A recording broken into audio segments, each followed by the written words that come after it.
Hola chicos, vamos a ver hoy un tema asociado a el análisis espacial tipo vectorial. Nosotros desde el comienzo de la materia les mencionaba que muchos de los estudios que hacemos con sistemas de información geográfica se basan principalmente en hacer análisis, en aplicar muchas de las teorías, sobre todo geográficas, del entendimiento del espacio. Y obviamente hay muchas teorías también de otras ciencias que se pueden entender. El análisis espacial es una herramienta que nos sirve para entender, para comprender muchos fenómenos, para entender ciertas hipótesis, para dar explicación a ciertas situaciones y para principalmente llevar a tomar una decisión referente a algo. Si nosotros, siguiendo el modelo de trabajo de los sistemas de información geográfica, que tenemos la parte vectorial y la parte raster, cuando tenemos elementos tipo raster y tipo vector, pues podemos hacer un análisis sobre la base de esos elementos. Digamos, la base más común de análisis para muchas cosas, sobre todo a niveles de consultas rápidas, de información catastral, de información poblacional, de muchos datos que encontramos, en su gran mayoría están en el esquema vectorial. Por esa razón, el análisis desde el punto de vista vectorial tiene que ver con muchas consultas sobre, primero, que tienen que estar construidas las bases espaciales de análisis muy bien, o sea, deben tener una estructura muy bien definida. Sobre esas estructuras bien definidas, digamos que tenga topología, que no tenga errores de edición, que no tenga huecos, gaps, sobrelapes en polígonos, en líneas, podamos hacer operaciones vectoriales sobre datos espaciales. Y ahí podemos aplicar, digamos, finalmente alguna teoría de cómo manejamos esto. O sea, haremos una práctica más adelante. Existe un dicho en el mundo de los sistemas de información: el raster es más rápido, pero el vector es más correcto. Nosotros aquí vemos un ejemplo del lado derecho en el que tenemos una representación X de un lugar en la Tierra a nivel vectorial y a nivel raster. En este caso, el raster está limitado principalmente por el tamaño del píxel. La representación más natural de un elemento, digamos que el elemento que vemos ahí es un lago con un río, alrededor una zona verde y dos predios. El que se representa de manera más correcta es el vector. ¿Por qué? Porque tiene una limitancia, tiene un límite, digamos, más asociado a la realidad. La complejidad del detalle lo da principalmente los, eh, los nodos en los cuales se compone geométricamente cada elemento. Si vemos entonces, en la realidad ese lago, que puede ser esa forma que vemos en el vector, cuando lo llevamos al raster, el raster tiende a simplificar las formas, principalmente porque su elemento básico de representación es el píxel, es un cuadro. Entonces, ese mismo elemento en una escala similar, representado con un píxel relativamente grande, el elemento se deforma, pierde la consistencia de la forma de la realidad, ¿sí? Si vemos, hay algunos elementos, como en el caso de estos predios, que en una parte pueden conservar las áreas y los tamaños exactos. Ya cuando se acerca al límite de otros elementos, pues tenderá a simplificarlos por la forma cuadrática o cuadrada. Mientras que aquí esta área, digamos, alrededor de la laguna o del río, es, digamos, como un buffer, como un perímetro. Aquí se tiende a manejar una forma cuadrática, entonces todas las figuras tienden a volverse cuadradas. Esto, en este caso, el área se exagera. Para tener una correcta representación a nivel del raster, deberíamos subdividirlos a píxeles que pudieran dar el detalle para poder ver esto a un nivel mucho más detallado. Entonces este raster, que tiene, digamos, una cierta cantidad de píxeles, tendríamos que duplicar, triplicar, quintuplicar o sextuplicar el tamaño de píxeles para que pueda verse representado mucho más detallado. En este caso, eso no sucede con los vectores. Los vectores, no importa cómo se representen, en el detalle va a ser siempre el mismo. A medida que queremos ver cosas más detalladas y más mayor cantidad de información en un raster va a ser más grande porque el píxel va a ser más pequeño. Eso va en proporción. A la hora de desplegar cierta información, el raster es mucho más rápido, sobre todo las imágenes, pero hay imágenes que son muy pesadas, y entre más detalles sea la imagen, más pesada va a ser. El vector, a medida que tiene más cantidad de nodos, va a ser más pesado de procesar. Entonces no es lo mismo desplegar una imagen de satélite de todo el Valle del Cauca, que tiene, digamos, un detalle, puede ser pesada, pero si desplegamos información vectorial procesada de bosques a escala 1/10.000 de todo el Valle del Cauca, pues eso será una imagen un dato vectorial muy pesado, porque tendrá cientos de miles o de millones de nodos. A la hora de que el computador con su RAM, con su disco duro y con todo el proceso haga los cálculos, se demorará un tiempo mayor para desplegar la información. Entonces, dependiendo de para qué vamos a hacer el análisis o para qué necesitamos tener esa información, pues vamos a ver en qué modelo lo representamos. Pero en su gran mayoría, yo diría que por ahí el 90% de todos los elementos que tenemos en la realidad actualmente los representamos en el modelo vectorial. Por eso ArcGIS, que es el software más utilizado en sistemas de información geográfica, ha triunfado, porque es el software que hace la mejor representación en la geodatabase de los sistemas en los cuales nosotros podemos simplificar la realidad, que el que más asociamos dentro de geografía es el elemento puntual, lineal y poligonal. He venido repitiéndolo a lo largo de esta materia. Esos son los tres elementos con los que nosotros, desde la geografía, antes de que existieran los sistemas de información geográfica, modelábamos el territorio, simplificábamos la realidad. Tomábamos un mapa, y el mapa se representa clásicamente en puntos, líneas y áreas o polígonos, que es lo que nosotros les llamamos ahora.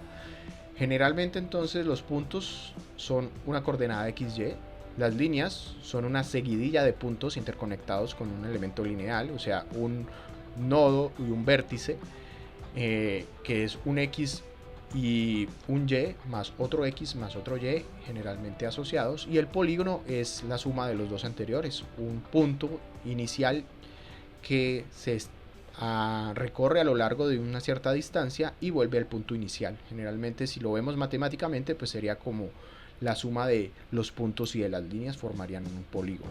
Entonces, estos tres elementos básicos son los que nos sirven para representar todo lo que encontramos en la realidad, o en la realidad como la concebimos y la simplificamos desde geografía y desde muchas otras ciencias. Los sistemas de información geográfica son útiles para más campos del saber, no solo para la geografía. Realmente se utilizan en muchísimos campos.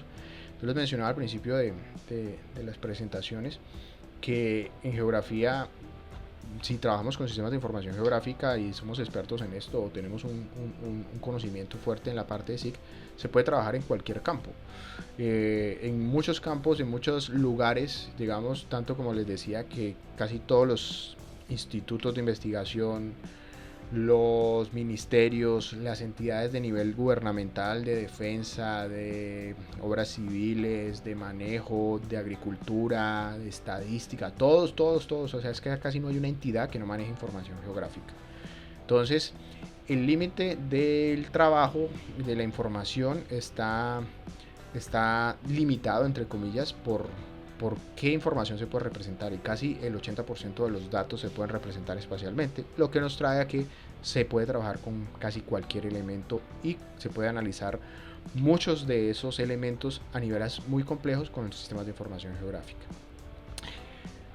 Un caso típico del sistema de información geográfica entre el modelo raster y vector es que el raster lo usamos mucho para fondos, o sea, ponemos una imagen de satélite, sobre la imagen utilizamos el fondo, o utilizamos para hacer algún análisis, pero generalmente lo más común del uso de las imágenes raster es el fondo. Utilizar el modelo raster mucho, sobre todo se usa mucho para utilizar los datos de sensores remotos, que los podemos usar para representar, para mejorar gráficamente o para obtener información de ellos.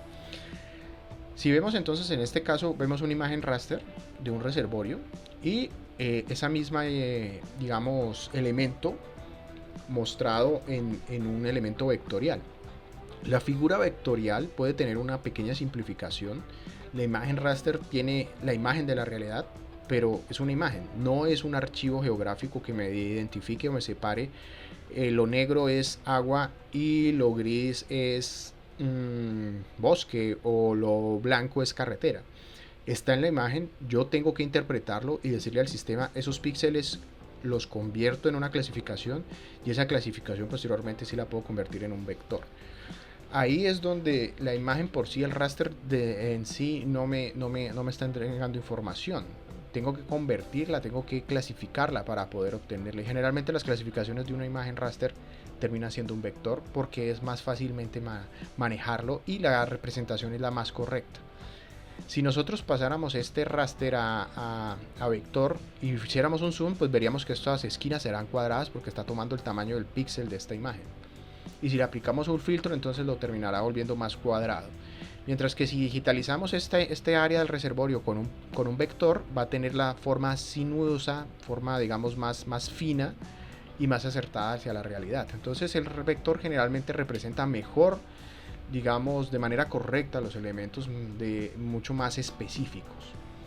Ahí es donde nuestro análisis vectorial es mucho más fuerte. ¿Por qué? Porque los vectores tienden a manejar lo que son los nodos, y los nodos, como vemos aquí, esto es un ejemplo de un archivo lineal con un archivo vectorial, o sea, vectorial lineal y un vectorial tipo área en el que estamos viendo los nodos. Este polígono verde se compone de estos nodos y a su vez esos nodos se comparten con el polígono amarillo, que ese polígono amarillo comparte otros nodos con el polígono rojo y así sucesivamente, que puede estar atravesado por una línea que puede ser un río. Esto, entonces, la figura en la que nosotros, cómo almacenamos los datos geográficamente en los vectores, se almacenan básicamente estas coordenadas de los nodos. Y esas coordenadas de los nodos se refieren a un centro que está asociado entonces en la tabla a un identificador. Digamos, entonces aquí, si tuviéramos una tabla, veríamos el 1, 2, 3, 4 polígonos, 4 identificadores que a su vez están asociados a todos estos nodos. Eso nos permite entonces asumir que el espacio en ciertos aspectos podemos modelarlo con un vector. Si vamos a asumir un espacio continuo, un ejemplo es Santiago de Cali, tenemos el mapa de las comunas. Entonces si ustedes ven la capa de comunas, la comuna 1 colinda con la comuna 2 y la comuna 3 y la comuna 4. En ese caso, espacialmente en el área de Santiago de Cali urbana, es un espacio continuo cubierto por unas celdas, en este caso no por una celda, sino por unos polígonos. Ahí lo estamos representando de manera adecuada. Así sean elementos, digamos, imaginarios, porque las comunas no las podemos ver en la realidad. Es una división administrativa, es algo efímero, algo que lo tenemos representado es en unas convenciones, en unos mapas, en unas representaciones gráficas, pero en la realidad yo no llego y miro, y aquí empieza la comuna A y la comuna B, o la comuna 1 y la comuna 2, no hay una diferenciación. Los límites arcifinios que denominamos de pronto desde geografía son cosas que no son evidentes, porque son cosas que vienen más a estar en términos administrativos o políticos, que están en normas, en leyes, en textos, en el imaginario colectivo y no, digamos, plasmados en la realidad física, ¿sí? Las comunas nosotros no las podemos ver a menos que hiciéramos un límite geográfico y pusiéramos postes o unos bordes o unas barreras que identificaran esa línea de la comuna, pero eso en la realidad no existe. Nuestros archivos entonces en vector generalmente están asociados a una tabla de atributos, y ahí es donde esa tabla de atributos, que es la que usamos nosotros, que a ese elemento del polígono le ponemos un valor, le ponemos un nombre, pero también en el raster le podemos poner un valor, le podemos poner un nombre si el raster es temático. Recordemos que el raster están las imágenes que nos representan valores de 0 a 255 generalmente asociados a colores, pero si yo tengo unas clases en ese raster, pues puedo tener unas clases asociadas a elementos o a identificadores individuales que pueden estar asociados a una tabla. Ahí es cuando el raster ya se convierte en un modelo más geográfico que yo puedo hacer un análisis, pero eso lo veremos más adelante. Generalmente en el esquema, en el modelo vectorial, el modelo es mucho más fácil de representar a la realidad, o sea, está más ajustado a la realidad, y esos atributos se los podemos dar generalmente a muchos elementos reales. Entonces los puntos generalmente los representamos dependiendo obviamente de la escala. Digamos una escuela nosotros hacíamos un ejercicio en el que yo les mostraba la escuela y la ubicación de las escuelas en Cali, y esas escuelas la podemos representar a niveles puntuales. Así físicamente la escuela sea un polígono, una casa, un área, pero en términos prácticos, si queremos identificar los lugares donde están las escuelas, serían puntos, ¿sí? Hay elementos que dependiendo de la escala no podrán cambiar mucho, como las líneas. Las líneas pueden estar asociadas a los ríos, generalmente a las carreteras. Entonces yo puedo tener una carretera, si la veo a un nivel escalar muy detallado, como una escala 1000, 2000, pues voy a ver la carretera, el ancho de la carretera, y la tendría que representar con un polígono. Pero si estoy en una escala 25.000 o una escala 100.000, pues las carreteras serán una línea, los ríos serán una línea. Entonces, en proporción generalmente a las escalas, las representaciones se dan más o menos iguales. Los polígonos entonces representan áreas, generalmente países, departamento, áreas de terreno, sí, que nosotros podemos dividir esos elementos. Entonces, un polígono también podría representar un río si estamos trabajando en una escala hiper detallada de una sección de Santiago de Cali, donde el río obviamente no lo vamos a poder representar en un elemento lineal porque la escala nos lo va a mostrar en que va a tener un ancho, va a tener un grosor y podrá ser entonces un polígono. Ahí es donde podemos ver las diferencias, sobre todo en las escalas, pero las escalas muy detalladas hay elementos que terminan siendo polígonos, como de pronto los ríos, pero en términos intermedios o más generales, los ríos se representarán como líneas. Igual que la escuela, que la podemos en términos generales o detallados, podremos representarla con un punto. Ya si estamos hablando del predio de la escuela, pues entonces tendría que ser cuadrado el área física del predio. Entonces, dependiendo de qué escala estemos trabajando, vamos a ver qué representación es más adecuada, ¿sí?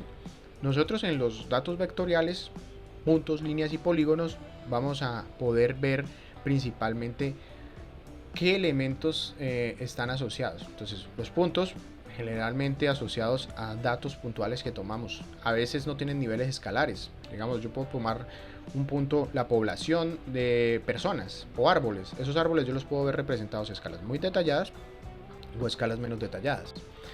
Las líneas de los ríos yo los puedo ver muy detalladas o menos detalladas. Entonces las áreas y los polígonos igual. Generalmente nosotros tenemos un ejemplo aquí, nos muestra puntos, los pozos, los postes, los árboles, las líneas, las calles, los ríos, las líneas de alcantarillado, las áreas, una zona de parcela, una zona de cobertura de tierra como árboles o bosques o cultivos. Entonces podemos subdividir. El modelo vectorial entonces utiliza un modelo que yo les mencionaba anteriormente, que se trabajaba en CAD y que viene del CAD, ese del diseño asistido por computador, más conocido como CAD, que de pronto en Colombia el programa más conocido es el AutoCAD. AutoCAD o el CAD sirve para hacer dibujos, y esos dibujos utilizan un modelo que se llama el modelo espagueti. Ahí es donde los puntos, las líneas y las áreas generalmente utilizan unas coordenadas. Generalmente los CAD no trabajaban con coordenadas ni con proyecciones, sino que eran coordenadas en ejes cartesianos, XY. Y si ustedes ven un plano, un diseño de una casa o un diseño de un elemento en CAD, de pronto si alguien tiene algún amigo en alguna ingeniería que utiliza archivos CAD para diseñar un elemento tridimensional, para, digamos, los arquitectos, para diseñar la casa, ellos anteriormente no les importaba tanto la coordenada. Ahora de pronto los sistemas de arquitectura, sobre todo para el AutoCAD para la arquitectura, sí tienen en cuenta mucho ya las proyecciones en ciertos aspectos, pero es una medida en el espacio que tenemos que saber que va de 20, 30 metros, 40, 50 metros, tanta distancia de altura, o si es un elemento tridimensional, unas dimensiones, digamos, XY en un plano cartesiano, en el cual la ubicación geográfica no tenía importancia. Entonces, ese modelo lo utilizamos en sistemas de información geográfica y lo adaptamos el modelo espagueti para que esa coordenada XY fuera compatible con las proyecciones, con la latitud, longitud o con la proyección en metros, que es un sistema específico que define el país dentro de unos umbrales. Colombia se define entre 1.000.000 por 1.000.000 en unas coordenadas geográficas planas, a partir de un origen central que es Bogotá. Entonces ese millón por millón imaginario ubica todos los elementos en Colombia. Pero si estamos en Perú, si estamos en Brasil, pues Brasil tendrá su propia definición de coordenadas planas y tendrán ciertos límites en las coordenadas y irán de un punto A a un punto B en tamaño, digamos, máximo que pueden tener esas coordenadas. Entonces ahí es donde el modelo espagueti empezó a ser muy útil para poder codificar las ubicaciones, ¿sí? Si bien se basaba en un plano cartesiano, recordemos matemáticas del colegio, entonces yo en el 1,1 pues tengo una ubicación, en el 1,4 tengo tu ubicación, en el 4,4 tengo tu ubicación. Pero si reemplazo esos ejes coordenados XY por ejes coordenados XY proyectados o geográficos, pues voy a tener entonces latitud, longitud, o voy a tener X y Y en ciertos valores decimales para ubicar mis aspectos. Ahí es donde los almacenamientos en los atributos del modelo vectorial son muy importantes, porque tenemos entonces que generalmente la coordenada XY va a estar asociada a los puntos y los vértices y los nodos van a estar asociados a los arcos o las líneas o a los polígonos. Y esos polígonos, esos arcos, esas líneas y esos puntos van a estar asociados a un identificador que será el atributo. Entonces, en un mapa que tengo 3 polígonos, voy a tener tres identificadores, 3 elementos tipo polígono, que pueden ser geométricamente distintos cada uno, y cada uno puede estar geométricamente asociado a una tabla que me va a decir entonces un atributo. En este caso, digamos, tengo una capa de áreas con población en la que hay 3 polígonos. Cada área de polígono tiene un área física en metros, tiene una población, digamos este TFR debe ser digamos, se me olvidó digamos un sistema para cobro de una tarifa o un término, digamos, de impuesto que tiene aquí en estas zonas censales, ¿sí? Entonces, la zona que tiene mayor, en teoría, población, pues mayor cantidad de impuesto va a pagar, ¿sí? Entonces, aquí es cuando nosotros relacionamos que a nivel espacial tenemos unos identificadores y tenemos unas tablas. Estas tablas son las que hacen referencia a la base de datos, que cuando lo manejamos relacionándola en el espacio es una base de datos espacial. Entonces, los sistemas de información geográfica en modelo vectorial utilizan los elementos, los representan la naturaleza de los elementos de manera espacial gráfica asociada a una tabla, ¿sí? Los elementos tienen una forma, una posición y unos atributos. Así entonces, si este mapa, digamos que lo vemos aquí, tenemos unas calles, tenemos unos elementos, tenemos unas curvas de nivel, a todo lo que yo le pique aquí, obviamente, voy a poder identificarlo. Entonces, si yo le pico esta línea, esta curva de nivel, me va a decir es la curva de nivel de 1000 metros. La de al lado será la de 1100, la de 1200, la de 1300 y así sucesivamente. Esto es polígonos, entonces aquí será el polígono con el código catastral 1, que será la escuela, acá será la iglesia, bueno, los elementos que estén ahí. Entonces yo puedo clasificar, diferenciar y almacenar mucha información en esos datos a niveles espaciales. Ahí es donde el modelo vectorial es mucho más útil que el modelo raster. Aquí vemos la diferencia entre el modelo raster y el modelo vectorial. Si nosotros simplificamos esa realidad, tenemos casa, árboles, carretera y un terreno. Si lo llevamos al modelo raster, entonces primero tenemos que simplificarlo o cuadricularlo, llevar estos elementos a cuadrículas, que son los píxeles, y dependiendo de la escala la representación va a ser cuadricular, más cuadricular que en uno, digamos de pronto en un área ocuparía un píxel, o en este caso ocupa 4 píxeles. El mundo real, la carretera es lineal, pero para poder representarlo en esta cuadrícula, pues la carretera, si bien es lineal, tiene que, y para poder tener, digamos, la representación del ángulo que va en diagonal, pues tendría que tener esta línea. Entonces la forma se simplifica. Si lo vemos en la vida real representada en el SIG vectorial, entonces los árboles se representan con una correcta ubicación, no tienen tamaño, sino un punto. La casa sí tiene unos nodos y un arco nodo que permite hacer el polígono. Entonces el área representada, en este caso como es una casa cuadrada, se puede representar muy bien también en el raster. Pero si tuviera una forma que no fuera cuadrada, no se podría representar tan bien. En este caso, pues se representa bien. Y la línea, sí, vemos la gran diferencia. Aquí, para poder representar el elemento lineal como la carretera, aquí se puede representar muy bien. Conserva el ángulo, la distancia, mientras que aquí no. Aquí se simplifica y se exagera. Entonces, probablemente esta distancia de aquí a acá, en la vida real, digamos que sea 1 kilómetro. El kilómetro se puede representar exactamente aquí. Aquí podríamos exagerar o podríamos simplificar, dependiendo del tamaño del píxel. Nosotros podemos representar esto muy bien en un SIG raster, pero entonces tenemos que bajarle al detalle del píxel, o sea, hacerlo más pequeñito, subdividir esto en una cuadrícula más chiquita para que pueda ser correctamente representado. Y eso traería que el raster sea más grande y más pesado. Y al ser más grande y más pesado va a ser más difícil de desplegar y de poder visualizarlo. Entonces traerá inconvenientes sobre todo a la hora de almacenar, porque los almacenamientos de datos raster, ustedes se dan cuenta cuando descargan un archivo, sobre todo de los ejercicios, descargamos la imagen raster de la universidad, la imagen raster de la universidad pesará 20 megas. Mientras que si descargamos esa zona de la universidad en archivos vectoriales pesará kilobytes. Entonces ahí es por qué, porque tiene una representación en píxeles de mayor detalle, que tienen valores y tienen un peso, y todo esto va a ser más difícil de representar. Lo vemos entonces en otro ejemplo. Aquí tenemos el mundo real, unos bosques, una laguna, unos ríos y un terreno. Los representamos en el nivel vectorial. Si ven, se asemejan más a la realidad, mientras el nivel raster lo cuadricula y lo simplifica.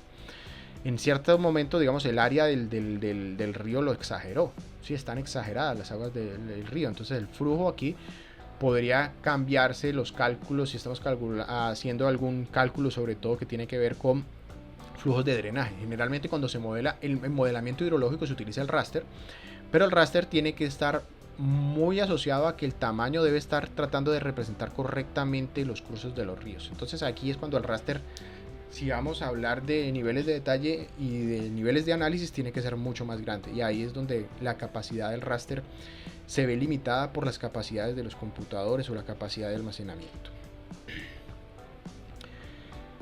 El modelo vectorial entonces generalmente es más rápido. El raster, al utilizar píxel, da una localización y un valor sobre un esquema a lo largo del píxel, mientras que en el mundo vectorial yo no tengo la coordenada específica cargada, sino en el área de los nodos que generan el polígono, ¿sí? Entonces el polígono está en una coordenada X, una coordenada Y, y esos nodos están dentro de ese polígono 1, y ese polígono 1 entonces corresponde a las coordenadas de toda esa suma de los nodos.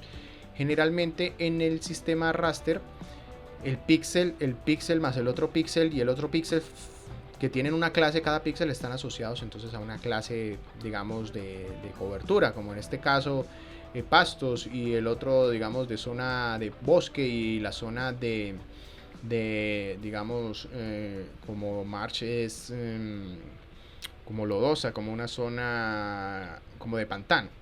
Entonces ahí las imágenes de satélite y fotografías son las que mejor representan este formato, porque toman una foto, toman una imagen. Pero cuando hacemos una clasificación, entonces ahí convertimos esto en clases, y la clase simplifica generalmente la forma. En el vector no se simplifica tanto la forma, y generalmente tenemos una gran cantidad de atributos que podemos asociarle. También le podemos asociar atributos a los raster, pero generalmente en el SIG vectorial es más fácil.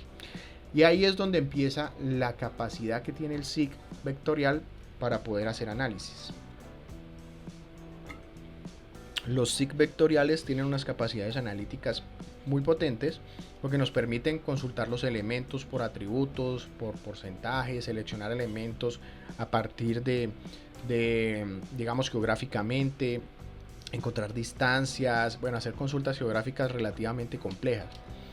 Y ahí es donde la capacidad analítica de los sistemas de información geográfica empieza a aparecer. Hay cosas que podemos hacer con el raster y podemos hacer con el vector, pero generalmente el vector se asocia a que es mucho más rápido consultar la información y hacer correctamente o representarse mejor, en más detalle, que los límites no sean tan generales y tener como sea más fina la representación. Es mucho más fácil consultar y de manera más adecuada. Entonces, según Aronoff, en el 89 él distingue tres funciones, digamos, las funciones de medida, recuperación y clasificación, funciones de solapamiento sobre posición, funciones de vecindad y funciones de conectividad, que son aplicables también para el raster, pero que en el vector, digamos, las utilizamos mucho más, y son de las más comunes. Esto lo iremos viendo a medida que vamos desarrollando prácticas y vamos viendo los talleres. Digamos, en la parte de análisis espacial tenemos muchas que vienen desde el punto de vista vectorial. También hay muchas funciones que se pueden usar de análisis raster, pero ahí depende de qué estamos usando, qué estamos analizando y la fuente de información que tenemos. En este caso, el análisis de información, los más generales con sistemas de información geográfica, sobre todo tipo polígono, tipo vectorial, tenemos el buffer, que también lo podemos hacer en raster. Las operaciones puntos dentro de polígono, entonces identificar las poblaciones ubicadas dentro de una zona de vegetación específica con puntos. Superposición de polígonos, podemos traslapar un área con la otra para combinar registros o para hacer un análisis. Geocodificar, que nos sirve para hacer la identificación o la ubicación sobre esos polígonos. Generalmente la geocodificación está muy asociada al proceso de georreferenciar, pero el término geocodificar es precisamente con los análisis de datos vectoriales y hace referencia a utilizar la, la identificación de las calles y las direcciones para ubicar espacialmente. Yo puedo tener varias maneras de ubicar en el espacio. La más básica es con las coordenadas XY o latitud longitud, si ya hablamos de niveles geográficos. Pero yo también puedo hacer una georreferenciación de la calle y la carrera. Entonces ustedes en su casa, ustedes vienen la calle tal, con carrera tal, con número tal. Eso es una coordenada. Una coordenada basada en un eje coordenado que son las calles y las carreras, como lo manejamos en Colombia. Y generalmente nosotros tenemos ejes coordenados dados en valores. Tenemos calle 20 con carrera sexta, y es la calle 20 con la calle sexta, se entrelazan en algún punto y tenemos un número que nos va a indicar a un lado o al otro. Generalmente es carrera 20, número 6 a 17. Entonces es calle sexta con el número 17. Entonces el 17 está asociado a un número par o impar. Generalmente el número par está asociado al lado izquierdo y el número impar está asociado al lado derecho. Entonces si ustedes hacen ese ejercicio, miran su casa debe, a los vecinos de al frente tienen números pares o impares y viceversa. Entonces, si yo soy par, pues mis vecinos son impares y al revés. Eso nos indica entonces que yo en la calle voy a tener la dirección calle carrera 20 con calle sexta y voy a tener un número, ya sea impar o impar, va a estar al frente, a un lado izquierdo o derecho. Eso es una coordenada, que es como lo manejan las coordenadas de las calles en Colombia. Hay otros países que no utilizan números, sino que utilizan los nombres y otros elementos. Pero bueno, básicamente geocodificar en términos vectoriales es utilizar la ubicación a partir de una lista de direcciones. Si utilizamos análisis de redes, el análisis de redes es un elemento muy, muy sencillo, es calcular distancias o rutas óptimas. El más común es cuando ustedes toman Google Earth y van a ir del punto A al punto B y dicen yo cuánto me demoro yendo en auto, en bicicleta o en la ruta del bus de mi casa a la universidad, y si lo ponen en Google Earth, él les va a calcular la ruta y les va a calcular la distancia. Eso es un análisis de redes, es una operación de redes y se hace sobre un SIG vectorial, y eso es lo que hace Google Earth por dentro. Nosotros también podemos obtener medidas, entonces con un SIG nosotros tenemos una interfaz. Aquí tenemos un programa SIG que es Ilwis en este caso. Generamos una línea, medimos una línea, entonces se hace el cálculo de la distancia sobre un elemento. Entonces yo tengo la imagen raster de satélite, yo puedo hacer la medida, él está haciendo una medida euclidiana, una distancia. Si tengo el río, entonces puedo medir el río también, puedo medir el lado del polígono. Básicamente estamos aplicando una fórmula que él automáticamente, obviamente dentro de su sistema, lo va a hacer. Si nosotros tenemos información en el vector generalmente asociada a la tabla, nosotros podemos hacer una selección de elementos, y esa selección de elementos podemos clasificarla. Entonces podemos seleccionar por rangos, podemos tomar la tabla y seleccionar. Digamos, yo tengo árboles, tengo personas, tengo todas las personas de Cali ubicadas por edades. Entonces yo quiero ver las personas del 20 al 30. Yo puedo seleccionar los rangos espacialmente y mostrarme esa distribución espacial. Generalmente ArcGIS nos permite hacer consultas. Las consultas, que en lenguaje de bases de datos o de sistemas se llama query, que es el SQL, el lenguaje estructurado. Y es cuando nosotros podemos hacer un lenguaje de programación muy básico en el que podemos hacer una consulta, decirle yo en una zona específica con una base de datos, con una tabla espacial. Puede ser una consulta espacial o una consulta tabular. Cuando ustedes hacen la consulta tabular, digamos en Excel, tienen una base de datos y pueden seleccionar, digamos, tengo una base de datos de estudiantes que viven en el sur, en el norte, en el oriente, en el occidente. Si yo filtro esa tabla, estoy haciendo un SQL, estoy haciendo un query, estoy haciendo una consulta. Y entonces me va a arrojar las personas que viven en el sur, las que viven en el norte, las que viven en el oriente y las que viven en el occidente. Solo filtrando con un atributo que ellos tengan. O personas, y los voy a filtrar por edades. Entonces los mayores a 20, los menores de 20. Y podría entonces separarlos en dos grupos. A nivel geográfico yo también puedo hacer las consultas tabulares, pero también las puedo hacer espaciales. Entonces yo puedo seleccionar un área, digamos las personas que viven en la comuna 20, que pertenecen a la Universidad del Valle, entonces son tantas. Puedo tener las capas de la comuna y espacializadas las personas de la Universidad del Valle. Si yo hago una consulta superior a eso, o sea, más compleja, que esas mismas personas que estén en la comuna 20, que pertenezcan a la Universidad del Valle y que sean mujeres, estoy aplicando un grado más de complejidad. Y en ese caso, que si sean mujeres y que sean mujeres menores a 20 años, estoy aplicando otro nivel de complejidad. Eso es un query, es una consulta espacial. Entonces hay muchas consultas espaciales que nosotros podemos desarrollar. Podemos hacer clasificaciones que nos muestran los patrones. Nosotros podemos ver los datos de una ciudad. Digamos, en este caso tengamos una capa que nos muestre valores de ingresos de las personas. Entonces los puntos espacializados de esas personas en la ciudad de Cali los puedo clasificar en valores altos, medios o bajos de ingresos. Y podría hacer una clasificación. Voy a generar un mapa temático. El análisis de redes ya se los había mencionado. Aquí vemos un ejemplo.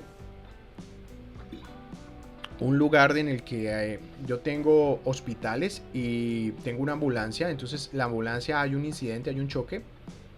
Bueno, la lógica espacial debería funcionar así en Colombia, aunque aquí si uno se choca y llega la ambulancia lo lleva directamente a donde tiene convenio con la ambulancia. Por eso aquí en Cali ustedes pueden ver la guerra de las ambulancias. Generalmente cuando hay un choque van 2 o 3 ambulancias y se pelean los pacientes, porque hay un incentivo perverso en de que las ambulancias no funcionan en esta lógica de que si mi accidente es aquí, me lleven al hospital más cercano, si no, me lleven al hospital en el que la ambulancia tiene convenio y es más fácil cobrar. Entonces en el accidente, digamos un accidente grave, puede morirse alguien aquí con esa lógica de que las ambulancias no lo llevan a uno al lugar más cercano, sino al lugar donde les beneficie económicamente. Entonces, en la lógica espacial normal de los análisis de redes y de la ubicación de esto lo utilizan todos los sistemas de emergencia a nivel mundial. No sé aquí en Cali cómo lo estarán manejando, pero generalmente cuando hay un incidente, la policía o los bomberos o quien reporte el incidente se comunica a la base central y ellos calculan la ubicación de o de la ambulancia, el punto más cercano al que deberían ir. Les dicen debe ir digamos aquí en Cali, no sé, estoy cerca a la clínica Farallones o a Imbanaco o a Valle del Lili, lléveme a esa que es la más cercana. Lo mismo si vamos a ver entonces de un punto A a un punto B, lo que yo les decía en Google Earth, en Google Maps, yo tengo un punto en Palmetto y de Palmetto a digamos esta dirección en la Universidad del Valle, cuánto me demoro en llegar. Entonces él me va a calcular la ruta óptima, el tiempo más o menos, teniendo en cuenta el tráfico y otros valores que tiene en el tiempo real. Esto es un sistema de información geográfica vectorial, que es el que vemos representado en Google. Si ustedes ven, los mapas de Google son vectoriales. Obviamente no los podemos descargar, no los podemos sacar, pero los estamos viendo por dentro. Google Maps es un sistema de información geográfica vectorial. Cuando tenemos algunas funciones, el más cercano es, en el caso como les mostraba, yo tengo un punto y tengo otros puntos asociados. Él me va a calcular, digamos, el punto más cercano. En el caso de la ambulancia, yo tengo los lugares más cercanos, ya sea de manera lineal o si tenemos una red, como en el caso de las carreteras. O sea, yo no me puedo atravesar las manzanas, yo tengo que ir por la red vial para llegar a un punto. En este caso, si yo no tuviera una red vial y estuviera en el espacio limpio, digamos abierto, para desplazarme a un lugar, entonces sí podría generar elementos lineales. Lo mismo para algunas combinaciones de consultas espaciales que sí pueden servir a hacerse directamente. Hay otros elementos como los polígonos de Tinsen. Esto viene mucho también de geografía urbana. Son teorías, los polígonos de Tinsen, así como digamos cuando uno divide un espacio de manera homogénea o ideal, Si ustedes ya vieron geografía urbana o han visto la parte urbana, está la teoría del lugar central de Walter Kristaller, en el que en teoría uno puede dividir el espacio en zonas equidistantes o en zonas que sean de igualdad, sobre todo en distancias. Un polígono de Thyssen hace eso. Tenemos este municipio y digamos tenemos puntos de, no sé, centros médicos. Vamos a dividir ese municipio en las áreas más lógicas de cubrimiento a partir de la distribución que tenemos. Entonces el polígono de Thyssen va a generar un área más cercana de cubrimiento a partir del centro de la forma que tiene, digamos, este polígono. Entonces un polígono de Thyssen ecualiza o normaliza el espacio para poder tenerlo de la manera repartida más viable. Son teorías, digamos, muy geográficas, sobre todo desde geografía urbana o desde la parte urbana se ha trabajado mucho esto, desde geografía económica también. Entonces, cuando estemos trabajando o estemos haciendo un análisis en términos de que también está la teoría del polígono de Thyssen y los teoremas de Voronoi, que sirven para evidenciar esas distancias a partir de puntos e igualar la distancia o el umbral. Son términos que se utilizan para poder analizar el espacio. Las operaciones de buffer, que son, ya haríamos algunos ejercicios con esto, yo tengo un punto y ese punto tiene un área de influencia alrededor. Generalmente los ríos. El río tiene un área de influencia alrededor que puede ser la inundación. Un río puede, digamos, aquí vemos un área, tenemos un punto y ese punto alrededor tiene un área de influencia, una distancia a la redonda, ¿sí? Los buffers se pueden hacer con puntos, con líneas y con polígonos. Generalmente los más usados son las líneas y los puntos, dependiendo de los elementos. Sobre todo, digamos, un ejemplo de un buffer es una explosión. Yo tengo una zona puntual y hay una carga de dinamita, o hay una zona que puede explotar, digamos, no sé, una planta o una estación de gasolina. El buffer, si yo calculo el área de radiación, de expansión de la explosión, me va a decir entonces, no sé, una bomba de gasolina puede explotar y afectar 1 kilómetro a la redonda. El buffer sería ese cálculo que nosotros haríamos a la redonda a partir de ese punto. Pero digamos, aquí vamos a hacer una consulta, buffer en líneas, cuánta gente vive cerca de un río contaminado, entonces cuál es el área impactada por el río de una autopista. Aquí vemos que tenemos un área, a partir de una línea nosotros podemos hacer los cálculos. Esto es un buffer, es a partir de la línea determinar el área de influencia que tiene, ¿sí? Y eso pues los más comunes aquí en Colombia, digamos, un buffer rápido que se hace a partir de elementos lineales es el que está en la ley, sobre todo las áreas de protección de los ríos. Los ríos tienen entonces un área de protección de 15, 20, 30 metros a partir del elemento. Digamos, un elemento lineal, yo tengo un río, el río debe tener área de protección de 15 metros al lado y lado, ¿sí? O de 30 metros al lado y lado, dependiendo, si no estoy mal, creo que son 15 metros. Esa sería el área de protección. Entonces todo lo que se intersecte por los 15 metros a partir de la línea, digamos que esto sea un río, va a ser prohibido construir, porque la ley evita que se construya sobre los riparios o las zonas riparias. Nosotros podemos hacer un área de influencia alrededor para poder analizar muchas variables, ¿sí?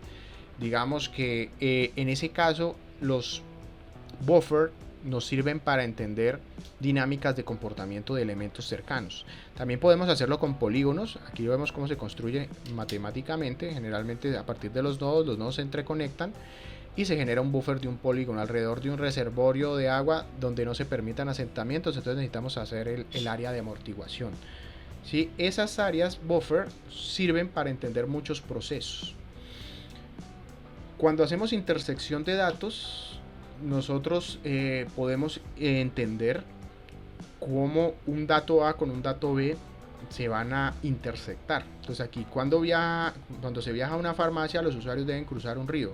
Entonces en este caso la distancia del punto A al punto B, los elementos que hay en ese caso de ese recorrido, de esa parte lineal, vamos a ver que hay un sitio donde tendrán que pasar por un río.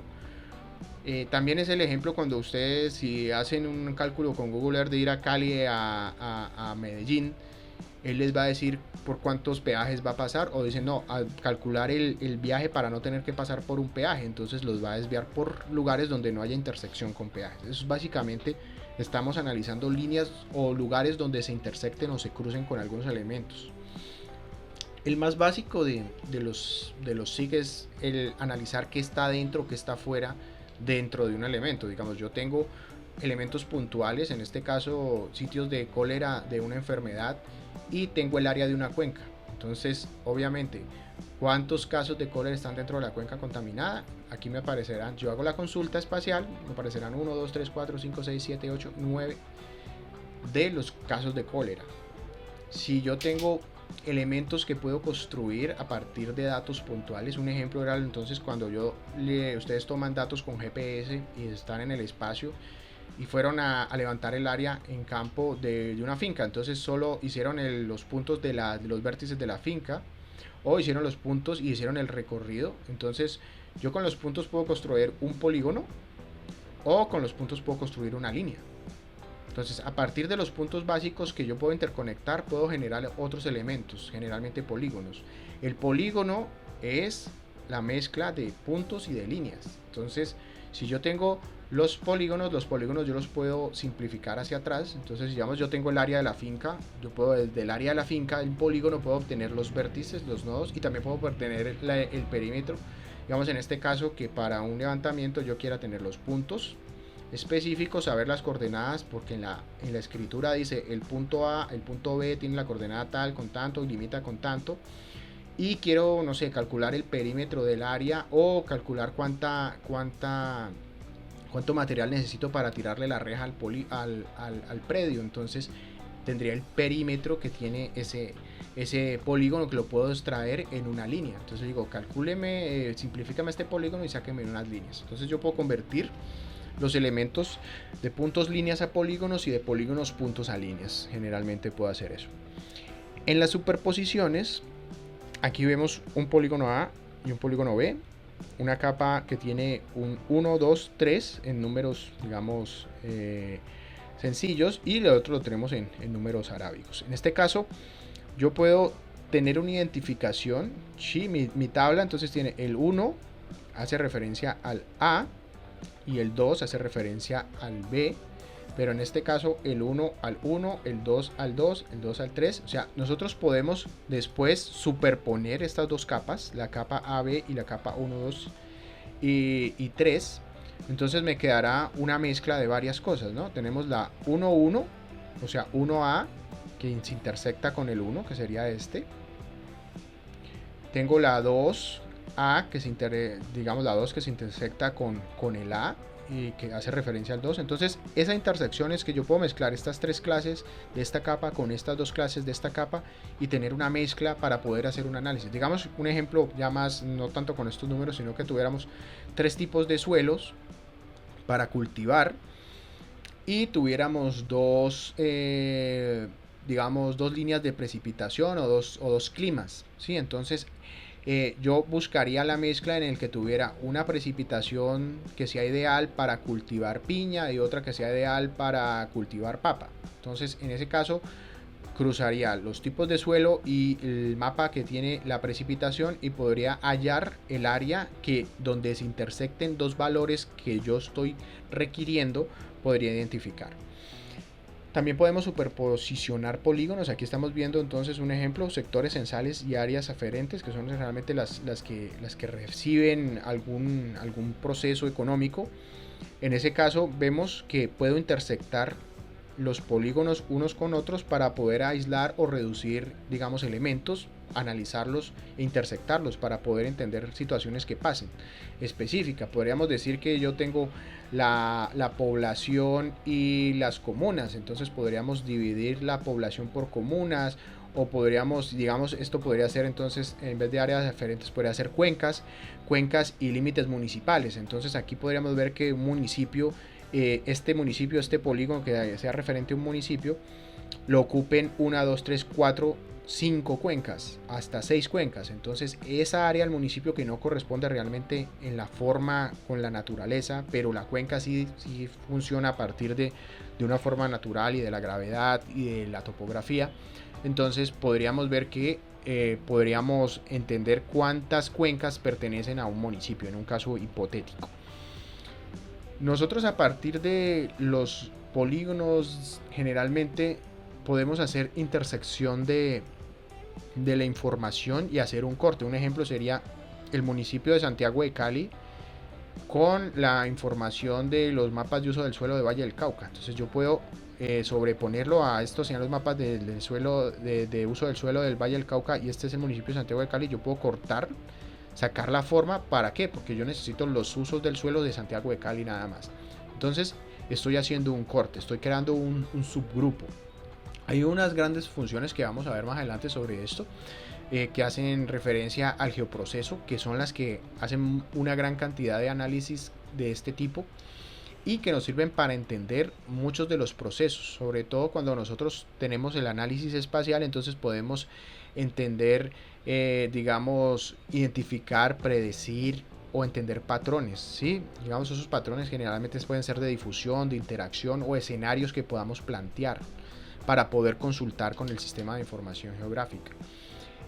También podemos desplegar la información en el SIG, podemos visualizarla, que es lo que estamos haciendo los mapas. Podemos generar tendencias o patrones, identificarlos. Yo puedo picar en la información y consultar la base de datos, la foto, la altura, la elevación, muchas cosas. Puedo comparar un dato antiguo con un dato nuevo dentro de una base de datos.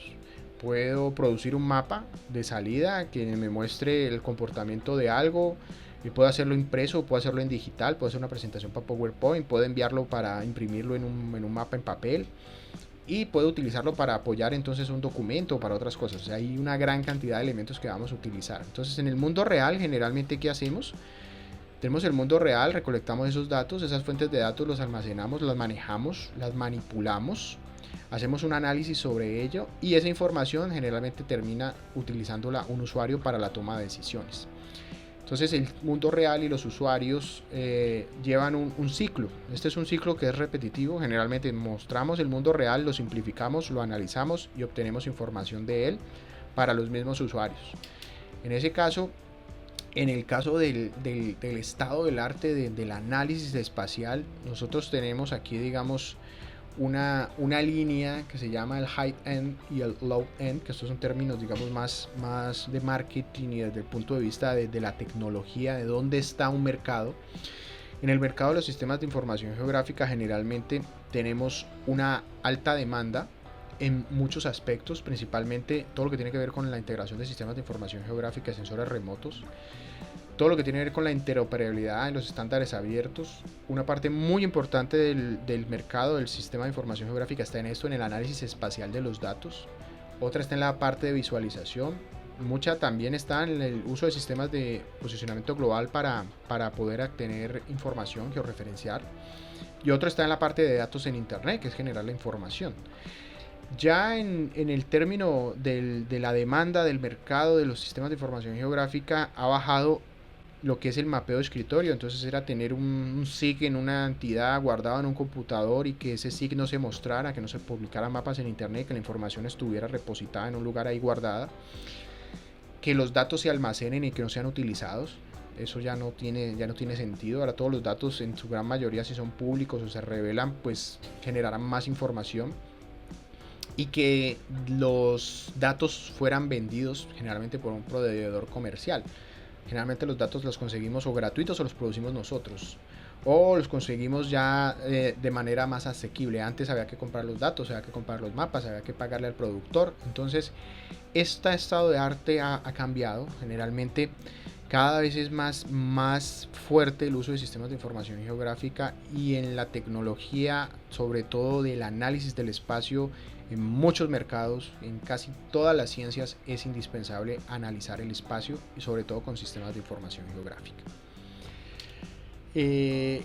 Las librerías digitales, mapas en línea, o sea que haya mapas en tendencia de guardar el mapa estático, eso ya tampoco es útil, a menos que sea un mapa histórico y que sea por términos de historicidad que lo guardemos. Pero ya los mapas que no son dinámicos, que no tienen información, que nos permitan un cierto grado de interacción, no son utilizados ya muy comúnmente. Hasta aquí la clase, entonces lo dejamos. Muchas gracias.